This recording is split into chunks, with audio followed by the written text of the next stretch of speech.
Hi ನಮಸ್ಕಾರ, welcome back to ಸುಮಗಿರಿ channel. ಇವತ್ತು ನಾನು ನನ್ನ ಹಸ್ಬೆಂಡ್ ಗೋವಾ ನನ್ನ ಅಕ್ಕನ ಮನೆಗೆ ಹೋಗ್ತಾ ಇದ್ದೇವೆ. ತ್ರಾಸಿ ಬಸ್ ಸ್ಟ್ಯಾಂಡ್ನಲ್ಲಿ ಬಸ್ಗಾಗಿ ಕಾಯ್ತಾ ಕೂತಿದ್ವಿ. ತ್ರಾಸಿಯಿಂದ ಹೊನ್ನಾವರ ಹೋಗಿ ಅಲ್ಲಿಂದ ಡೈರೆಕ್ಟಾಗಿ ಗೋವಾ ಕದಂಬ ಬಸ್ಸಲ್ಲಿ ಹೋಗ್ತೀವಿ. ಹೊನ್ನಾವರ ಹೋಗುವ ಬಸ್ ಸಿಕ್ತು, ಬಸ್ಸಲ್ಲಿ ಕೂತಿದ್ವಿ. ಈಗ ಹೊನ್ನಾವರಕ್ಕೆ ಬಂದು ರೀಚ್ ಆದ್ವಿ.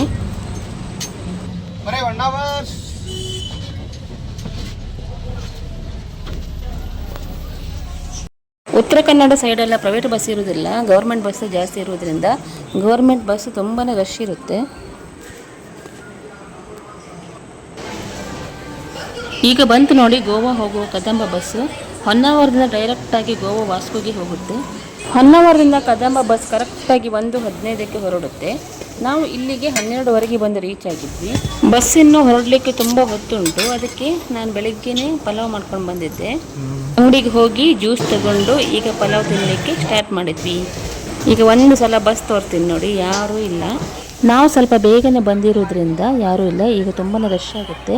ನಂತರ ಕಾರವಾರದಿಂದ ತುಂಬಾ ರಶ್ ಇರುತ್ತೆ ಈ ಬಸ್ ಈಗ ಹೊನ್ನಾವರದಿಂದ ಹೊರಟು ಈಗ ಹೊನ್ನಾವರದಿಂದ ಗೋವಾಗೆ ನಮ್ಮ ಪಯಣ ಶುರು ಆಗ್ತಿದೆ.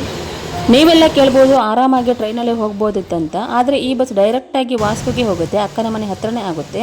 ಟ್ರೈನಲ್ಲಿ ಹೋದರೆ ಮತ್ತೆ ಬಸ್ ಜರ್ನಿ ಮಾಡಬೇಕಾಗುತ್ತೆ. ಕಾರವಾರದಲ್ಲಿ 15 ಮಿನಿಟ್ಸ್ ನಿಲ್ಲಿಸ್ತಾರೆ. ಅಲ್ಲೇ ಇರುವ ಅಂಗಡಿಗೆ ಹೋಗಿ ಐಸ್ ಕ್ರೀಮ್ ತಂದು ತಿಂತಾ ಇದ್ವಿ. ಬಸ್ನಲ್ಲಿ ಫಸ್ಟ್ ಟೈಮ್ ಐಸ್ ಕ್ರೀಮ್ ತಿನ್ನೋದು ತುಂಬಾ ಮಜಾ ಬಂತು. ಈಗ ಇಲ್ಲಿಂದ ಮತ್ತೆ ಪುನಃ ಜರ್ನಿ ಶುರುವಾಯಿತು. ನಾನು ಯಾಕೆ ಗೋವಾ ಹೋಗ್ತಿದ್ದೀನಿ ಅಂತ ಹೇಳಿದರೆ, ನನ್ನ ಅಕ್ಕನಿಗೆ ಒಂದು ಆಸೆ ಇತ್ತು. ನಾವು 4 ಜನ ಅಕ್ಕ ತಂಗಿಯಂದಿರು ಒಟ್ಟಿಗೆ ಬಂದು ಪಿಕ್ನಿಕ್ ಮಾಡಬೇಕಂತ. ತುಂಬ ಟೈಮಿಂದ ಇದು ನೆರವೇರ್ತಾನೆ ಇರಲಿಲ್ಲ. ಈ ಸಲ ಇದು ನೆರವೇರ್ತಾನೆ ಇದೆ. ನನ್ನ ಅಕ್ಕಂದಿರು 2 ಅಕ್ಕಂದಿರು ಆಲ್ರೆಡಿ ಹೋಗಿದ್ದಾರೆ. ನಾನೀಗ ಹೋಗ್ತಾ ಇದ್ದೀನಿ.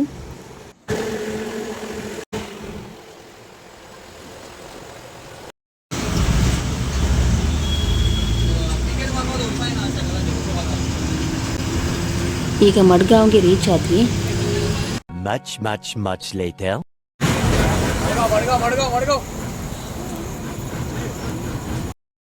ಈ ಮಡ್ಗಾಂವ್ ಬಸ್ ಸ್ಟಾಪ್ ಹೇಗಂದರೆ, ಬ್ಯಾಂಗ್ಳೂರ್ನಲ್ಲಿರುವ ಮೆಜೆಸ್ಟಿಕ್ ಥರನೇ. ಇಲ್ಲಿಗೆ ಬಂದರೆ ಎಲ್ಲ ಕಡೆ ಹೋಗುವ ಬಸ್ ಸಿಗುತ್ತೆ.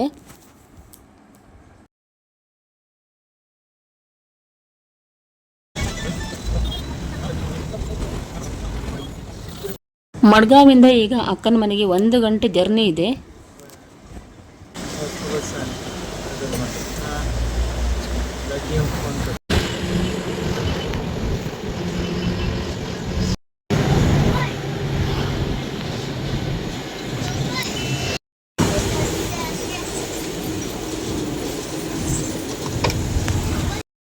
ಫೈನಲಿ ಅಕ್ಕನ ಮನೆಗೆ ರೀಚ್ ಆದ್ವಿ.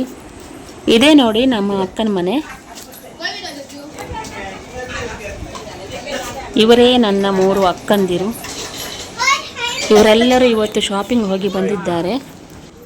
ಇವರೇ ನನ್ನ ದೊಡ್ಡಮ್ಮ, ಸಾರಿ ದೊಡ್ಡಕ್ಕ.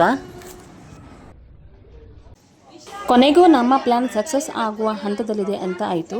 ನಾಳೆಯ ಪಿಕ್ನಿಕ್ಗೆ ಹೋಗುವ ವಿಡಿಯೋದೊಂದಿಗೆ ಸಿಗ್ತೀನಿ. ಈ ವಿಡಿಯೋ ಇಷ್ಟ ಆದರೆ ಪ್ಲೀಸ್ ಲೈಕ್, ಶೇರ್, ಕಮೆಂಟ್ ಹಾಗೂ ಸಬ್ಸ್ಕ್ರೈಬ್ ಮಾಡೋದನ್ನು ಮರಿಬೇಡಿ. Thank you.